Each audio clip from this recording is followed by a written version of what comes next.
नमस्कार मित्रांनो. आजचा विषय फक्त आरोग्याचा नाही, तो आहे तुमच्या संपूर्ण आयुष्याचा. पचनशक्ती.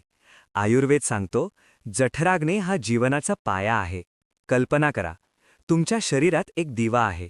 हा दिवा तेजस्वी असेल तर चेहऱ्यावर तेज, मनात शांतता आणि जीवनात ऊर्जा असते.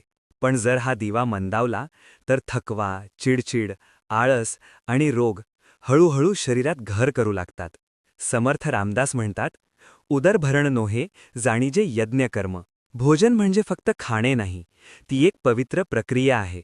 आपण जे खातो तेच आपण बनतो. जर पचन उत्तम असेल, शरीर तेजस्वी. पण जठराग्नी मंद असेल तर तयार होतो आम, एक विषारी घटक. हाच आम शरीरात वेदना देतो, थकवा देतो आणि मनात नकारात्मक विचार निर्माण करतो. पण आशा आहे, उपाय आपल्या हातात आहे. मिताहार.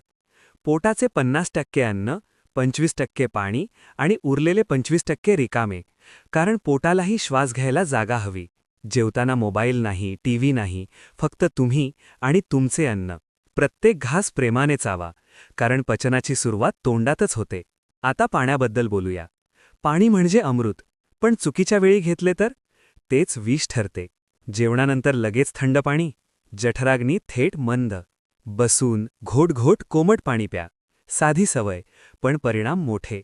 आणखी एक महत्त्वाचा मुद्दा, विरुद्ध आहार.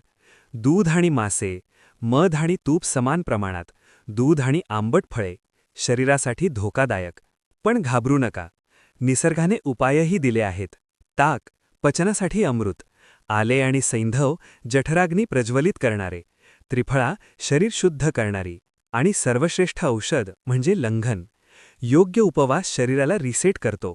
योगासनांची मदत घ्या. वज्रासन, बालासन, गोमुखासन. शरीर हलवा, ऊर्जा जागवा. सकाळी लवकर उठा, दुपारी मुख्य भोजन करा, सूर्यास्तानंतर हलके जेवा आणि शांत झोप घ्या. जर सकाळी पोट नीट साफ होत असेल तर शरीरातील बहुतेक रोग दूर राहतात. मित्रांनो, आरोग्य तुमच्या हातात आहे. आजपासून ठरवा, मी माझ्या शरीराचा आदर करीन. मी जठराग्नीचा सन्मान करीन. निरोगी शरीरात तेजस्वी मन वास करते आणि तेजस्वी मनच आयुष्याला यशस्वी बनवते. धन्यवाद.